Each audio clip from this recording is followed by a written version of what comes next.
So hello and welcome everyone, myself Sanket. So many were requesting that please give us a schedule how to start. I have given both groups. Shall I continue both groups or shall I shift to single group? How should we plan the studies and all? So I am here with the video. I will try to guide each and everybody. I have taken all the possible cases and I have also discussed the schedule, which I will discuss in the later part of the video. Firstly, within 2 minutes, I will like to tell you all that if you have attempted both the groups, okay, and you have 2 or 3 exemptions, you should go for both the groups. Very clear. If you have attempted both the groups in Jan 2021 exams and you have 2 or 3 exemptions, then you should surely go for both the groups. How you should plan, I will come at the later part of the video. Second category of the students are you have attempted both the groups but you don't have any exemption, okay, or your total is below 150. Then my sincere suggestion, please go for single group, because only 2 months are left for the examination and it will be a little risky that you again take up 2 groups. If your total is above 160 or 170, then hardly you didn't clear due to 20-30 marks, so you can consider of attempting both the groups. But if your total is below 150, then my sincere and humble suggestion, please go for single group only in June 2021. Now, third category of the students attempted single group but have got 2 exemptions or more, then you can surely go for both the groups. Hardly you have to study 1 or 2 subjects of group 1 or group 2 as the case may be. You have to just revise them and you can go for the other group. So you can, in short, go for both the groups if you have attempted single group and you have at least 2 exemptions, because I have seen people who score is 3 exemptions and in one paper 38 or 39, which is very unfortunate, but we have to accept it. So please go for both the groups. And this is last category of the students attempted single group, got no exemption or only 1 exemption, then please stick to one group only, because time is very less. Only 2 months are left for the examination and it will be a little risky to go and study 4 subjects plus revise these 3 subjects in just 2 months. So this is my suggestion.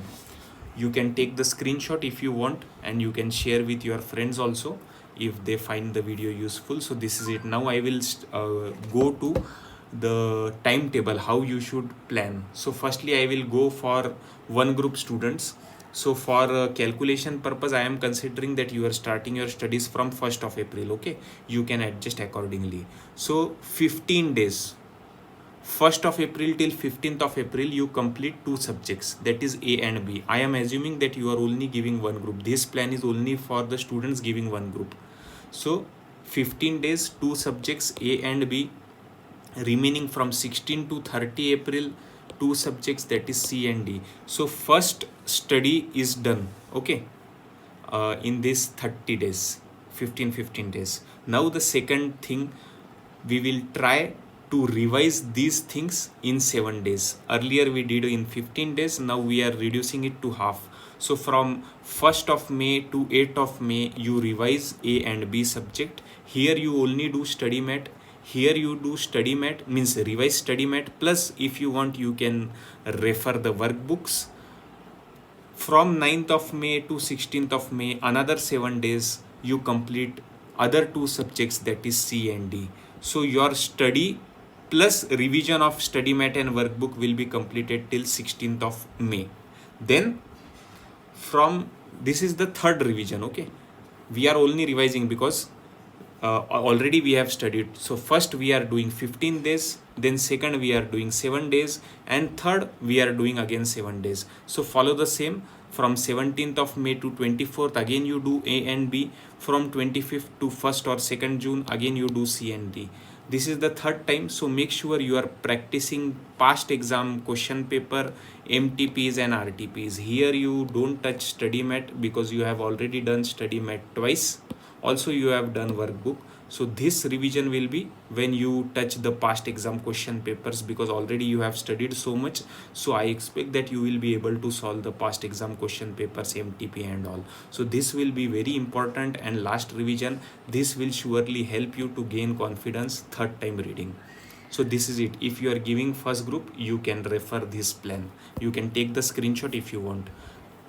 And I am considering that you don't have any subjects, and then I have given the plan.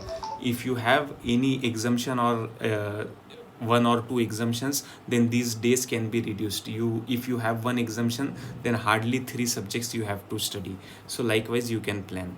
Now if we consider both the group students, there might be some students who might have got at least 1 or 2 exemptions, then only you are watching the video, or else you might have sticked to single group only. So I am considering that you have no exemptions, but this can be modified, because I am very sure that you might have at least 1 or 2 exemptions, then only you are attempting both groups. So from 1st of April to 10th of April, 10 days, complete 2 subjects. Then 11 to 21, again 10 days, complete 2 subjects. Then from 24 to 30,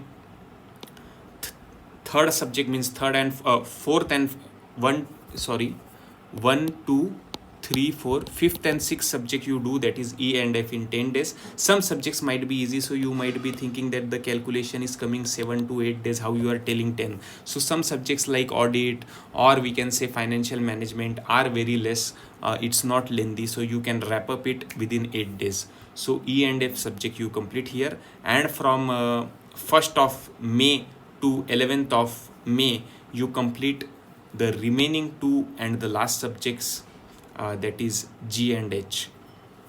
So here what we are doing, 10 days study of 2 subject, 10 days study of 2 subject, 10 days study of 2 subject, 10 days study of 2 subject. I am sure that if you might have 2 exemptions, then you can utilize this duration for revision also. Afterwards you plan 3 days per 2 subject revision.